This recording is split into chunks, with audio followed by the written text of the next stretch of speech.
है, जैसे जैसे आप एंड की ओर बढ़ रहे हो स्कोरिंग का ग्राफ बढ़ता जा रहा है, समझ गए इंपॉर्टेंस। अगर मैं जैसे जैसे हम आगे बढ़े क्लास 12th का तुम्हारा एक ग्राफ बनाऊं इंपॉर्टेंस का, मैट्रिसेस डिटर्मिनेंट, फिर फंक्शन से डायरेक्ट क्वेश्चन कम आते हैं बट फंक्शन यूज बहुत होता है, अब तुम्हें समझ में आ गया वो कहां पर, आईटीएफ, ये चैप्टर है प्रोबेबिलिटी, ये चैप्टर है 3D, ये चैप्टर है वेक्टर, फिर सर ये चैप्टर है डिफरेंशियल इक्वेशन, ये चैप्टर है एरिया, ये चैप्टर है डेफिनेट इंटीग्रेशन, बीच में एक जगह नॉन डिफरेंशिएबल पॉइंट आता है that is indefinite integration. Important नहीं है, डायरेक्ट क्वेश्चन नहीं आता बट यूज बहुत होता है, एओडी। और ये जो टोटल एरिया आप कैलकुलेट करोगे ना इस कर्व के नीचे, ये टोटल एरिया, दिस अप्रोक्सीमेटली आराम से 55% of the JEE Mains and 70 to 60 to 70% of JEE Advanced cover करता है जी, ये सारे चैप्टर जो आपको लाइन में बैठे हुए दिख रहे हैं।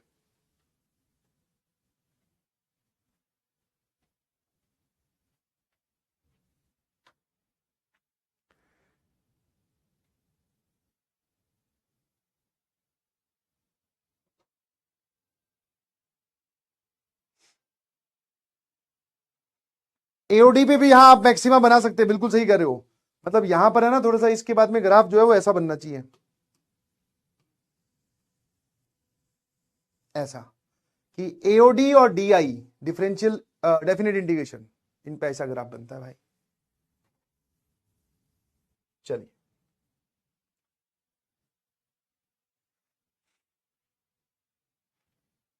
इसीलिए तो तुम्हें उस दिन से क्या बोले जा रहा हूं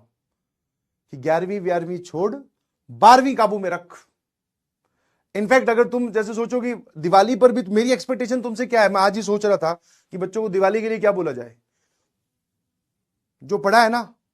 एक बार फिर पढ़ डाल पूरा का पूरा, 11वीं चाहे तेरे को एक भी कुछ भी नहीं आता हो, दैट इज एक्सेप्टेबल, बट ये ना हो कि आगे बढ़ते बढ़ते,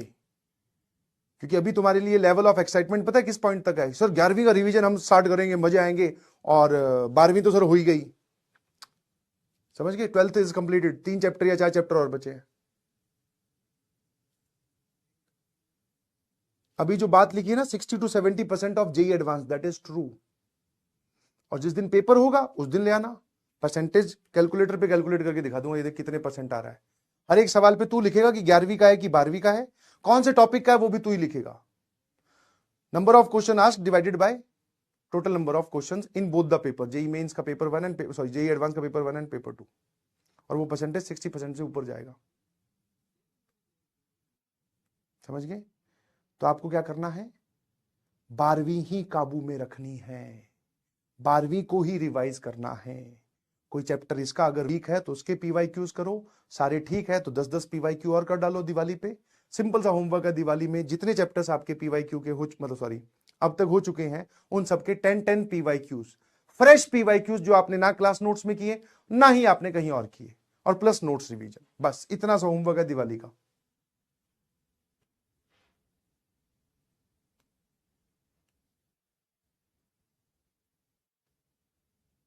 दस दस चैप्टर 10-10 पीवाईक्यू बोले हैं, कितने 7 चैप्टर हुए ना,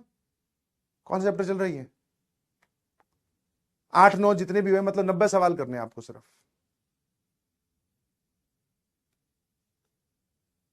और इस बात को जो समझ गया, और आपके पास मैं ऐसे नहीं बोल रहा हूं कि मैं 11th के खिलाफ हूं कि भाई साहब आप तो 11th का सर नाम ही नहीं लेते, 11th के तो आप खिलाफ ऐसा लग रहे हो, नहीं, क्योंकि आप एक बार 11th स्टार्ट कर दोगे तो तुम्हारा 100% ध्यान इससे डिस्ट्रैक्ट हो जाएगा,